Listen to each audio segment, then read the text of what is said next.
Although Viserys encouraged Rhaenyra to find someone who pleases her, that's not really what he wants, and although Viserys sent ships down to his brother, it wasn't to help him.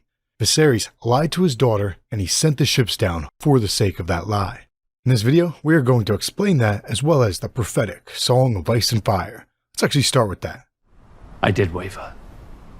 At one time. But I swear to you now. Towards the end of the episode, King Viserys promised Rhaenyra that she was his heir. He also told her that he had thought about someone else one time. Little does she know, that one time happened during the hunt. King Viserys used to think of himself as a dreamer. He had had a dream of a son wearing Aegon the Conqueror's crown. That is why he had pressured Queen Aemma to have another baby despite the fact that she had already lost 5. Unfortunately, she died, and so did the baby. When that happened, Viserys came to believe that he was not a dreamer. In a way, it was a relief.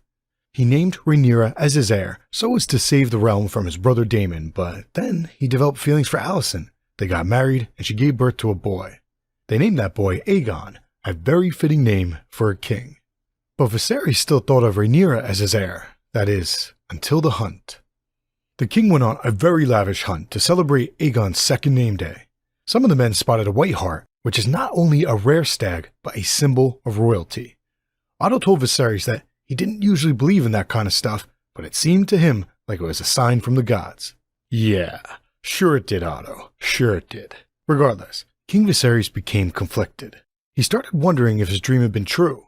Maybe Aegon was the son whom he had dreamed of. That night, he got smashed as his sycophants came up to him one by one. Eventually, he had to get up and go. His kind-hearted wife, Queen Alicent, saw this unfold, so she followed him out to the bonfire, where he opened up about everything. The next morning, they found a stag. But it wasn't the white hart. In other words, the gods had not sent him a sign in honor of his son Aegon's second name day. Meanwhile, Rhaenyra and Sir Criston Cole saw the white hart, and she chose to let it go. So, long story short, Viserys told Rhaenyra that he had wavered about her being his heir just one time, but he left out the part about how it had just happened during the hunt. King Viserys also encouraged Rhaenyra to find someone who would make her happy. As to your match, make it yourself. Search him out. Find one that pleases you. But did he mean that? No. Viserys genuinely wants Rhaenyra to be happy, but Viserys has already chosen whom he wants her to marry. Here's proof. After Jason Lannister hit on her, Rhaenyra and Viserys got into a very loud fight in public, and then she rode off in anger. Sir Criston Cole rode after her, and he tried to convince her to go home to no avail. Meanwhile, Viserys got drunk back at the royal tent. Jason Lannister told Viserys that he wanted to marry Rhaenyra. Otto Hightower suggested that Rhaenyra marry her half-brother Aegon, and Lionel Strong suggested that Rhaenyra marry Laenor Velaryon. His reasoning was sound. The realm had chosen Viserys over Rhaenys. Then, Viserys had chosen Alicent over Rhaenys' daughter, Laena. So, if Rhaenyra married Rhaenys' son, Laenor, it would do much to assuage Lord Corlys of any slights, real or imagined. But there were two problems. First off, Rhaenyra is a contrarian. She doesn't like being told what to do. If Einstead forbade her to wed a Lannister, she would have run off with Lord Jason out of spite. Alicent explained to Viserys that Rhaenyra needs to believe that her marriage is her own idea. I do believe that Rhaenyra will marry your grace. But she must believe it is her choice to do so. The second problem is that Laenor is not around. He is down at the Stepstones fighting. So it raises the question, why did Viserys send ships down to Daemon? Well, Alicent suggested that it was the right thing to do for the realm and as a loving brother. And she was right. But that had been true for 3 years. So why now? Laenor Velaryon.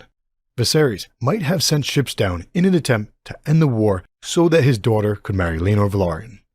We must pray, of course, that Laenor survives the fighting in the Stepstones. Daemon's dragon, Caraxes, is so big that he easily squashed a human when he landed. Unfortunately, that human happened to be an ally. Regardless, that was awesome. Caraxes is the best dragon. As we mentioned in the last video, dragons and their riders are bonded. When Daemon instinctively raised his left arm to his face due to the incoming arrows, Caraxes raised his left wing. And when Daemon was shot by an arrow, Caraxes screamed. Corlys Velaryon's son, Laenor, is also a dragon rider. Although his dragon Sea Smoke is young, relatively speaking, Sea smoke is also a formidable force on the battlefield. Unfortunately, dragons are not always enough. Case in point, Dorne is not even a part of the Seven Realms yet because they were able to resist Aegon the Conqueror, his sisters, and their dragons. In fact, the Dornish killed Rhaenys and her dragon. Supposedly, Rhaenys didn't die. But the point is, dragons aren't always enough for victory. The crab feeder bunkered down in caves and he chipped away at Daemon and Corlys's fleet and forces. Corlys's younger brother, Vaemon, came dangerously close to declaring a mutiny, and then Daemon received word from his brother that help was on the way. On the one hand, Daemon was happy since his brother had finally given him attention and love. On the other hand, Daemon realized that time was running out for him to win the war on his own. As a result, he threw a Hail Mary and it worked.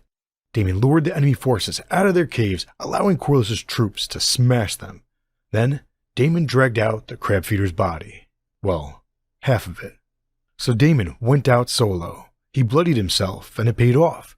Rhaenyra inadvertently did the same thing. She rode off by herself and spent the night in the woods with just Sir Criston Cole, and they were attacked by a boar.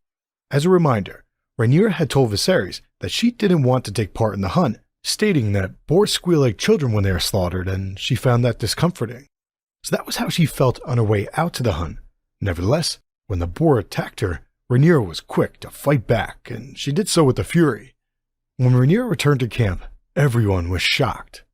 As pompous, Jason Lannister sipped daintily at his wine, as the small council nibbled on their pastries, as Sir Harwin Strong, the so-called strongest man in the Seven Realms, skinned a widow wabbit, a bloodied Rhaenyra returned with a boar whom she had killed with a knife.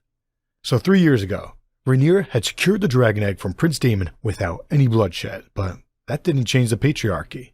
This time, she returned a bloody mess in the best way possible, and some people took notice. Whereas Jason Lannister was grossed out, Sir Harwin Strong was turned on by Princess Rhaenyra, the killer. And speaking of killers, although Rhaenyra laughed, Sir Criston Cole might not have been joking. You want me to kill him?